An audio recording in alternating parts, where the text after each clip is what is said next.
Hi, this is Tyke again, and today we are going to have a look at a AMD Athlon 64 that only posts with one memory channel. So, as you can see, we are missing one pin here. I hope you can see. I don't have a microscope, that's kind of unfortunate. It's missing one pin here, and I already looked at the datasheet, and that's one of the data pins for memory. So, today I'm going to show you how I replace pins on AMD CPUs. First off, we need a donor CPU. As you can see, there is a bunch of pins already missing. This is, I think, something 2 or something. I don't know. Doesn't matter. All the pins on 939 through, well, 940 through AM3 Plus are the same. AM4 has different sized pins, however. So, what you want for this is a hot air station and a relatively small nozzle. That's the smallest that came with mine. I set mine to 390 degrees and 30% air, whatever that translates on your station.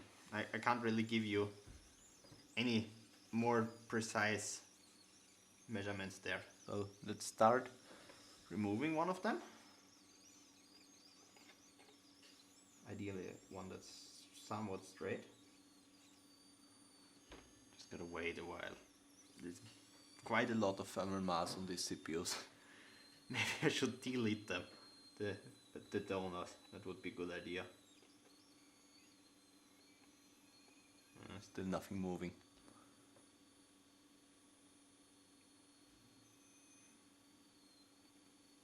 Now what you want to do here is take off a couple more pins, because at least for me it's not always the first try that's successful.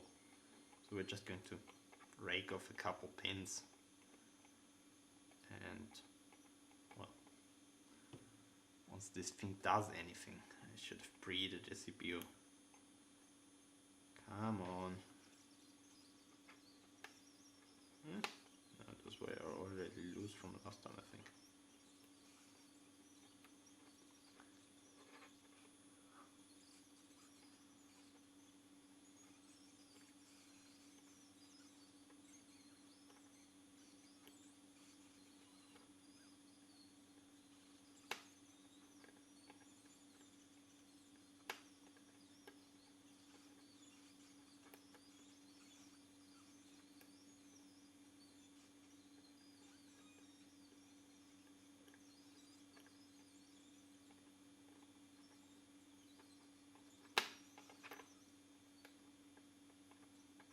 There's nothing moving. What the hell?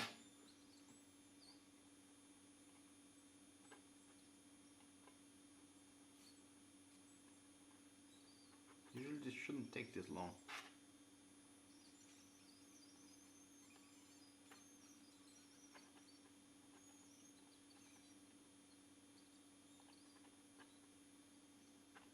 Oh, that was one that moved. There we go. The pins I'm trying to remove are probably some ground plane or something, or Vcore plane. As you can see, they fall off now. A couple of them. There we go. That's plenty. Just put this away.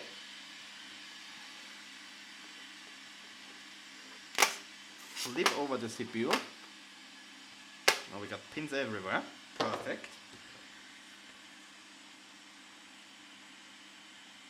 Just a couple little pins. Nice and tiny. Now let's find the pin we need. Shut up, hot air station.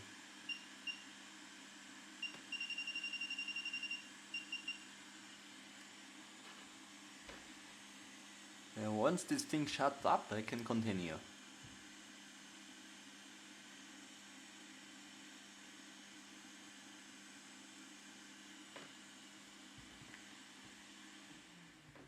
Okay, there we go. Now let's put a little bit of flux on the pad where we have our missing pin.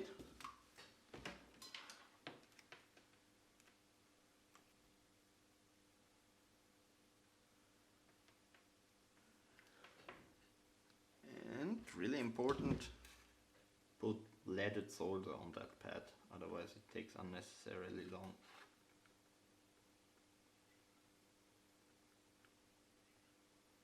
A bit. Yeah.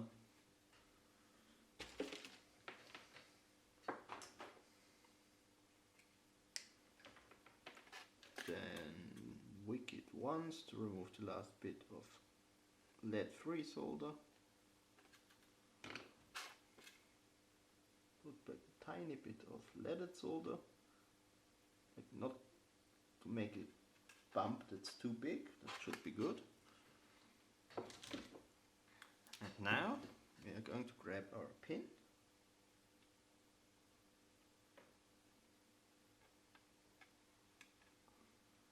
And our hot air, now for putting them on, I set the hot air at 15%, so about half the flow rate, just so the pin doesn't get blown away.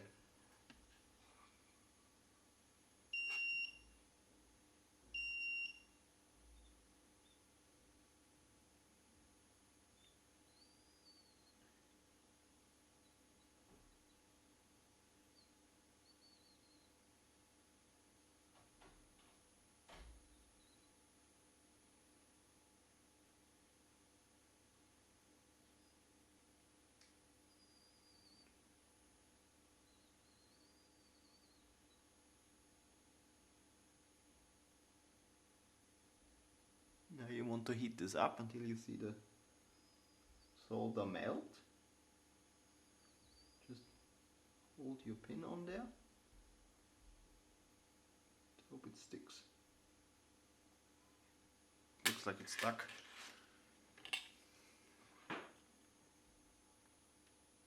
Now, if it worked correctly, you will be able to see it move around when you put the hot air from a different side. There we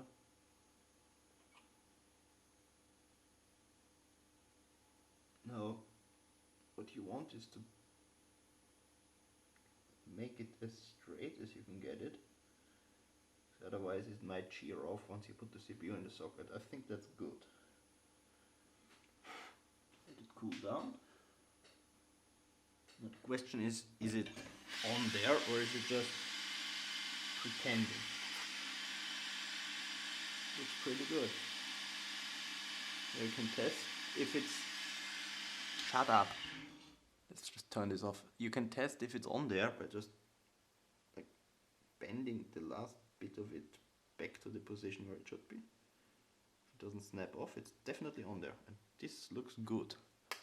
So I'm going to put this in a board and let's see if we have 2 channels now. I just realized I forgot one thing. Of course you should clean off the flux before you put it in the socket.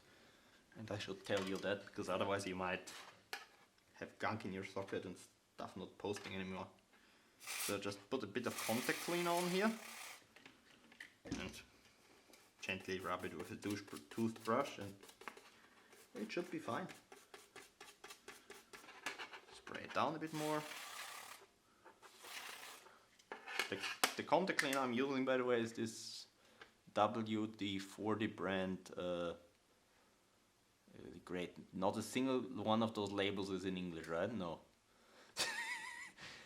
It's just WD-40 contact cleaner, specialist contact cleaner, whatever they called it in English.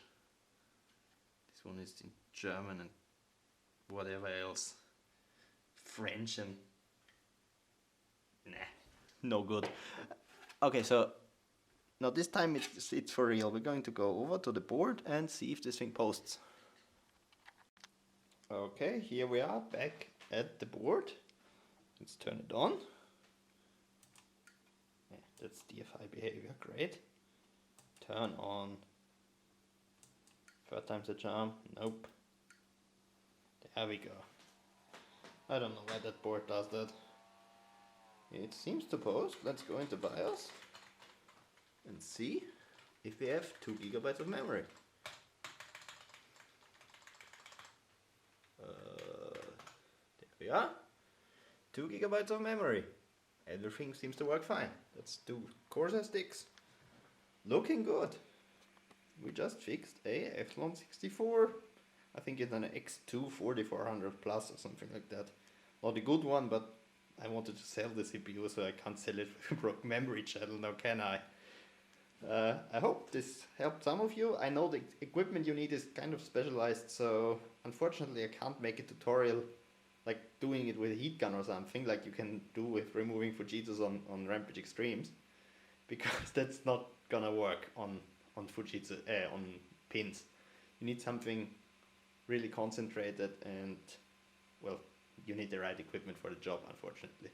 But you can get these hot air stations relatively cheaply these days, so maybe if you have more expensive or rare CPUs, consider giving it a go. I hope this was useful for some of you. Bye!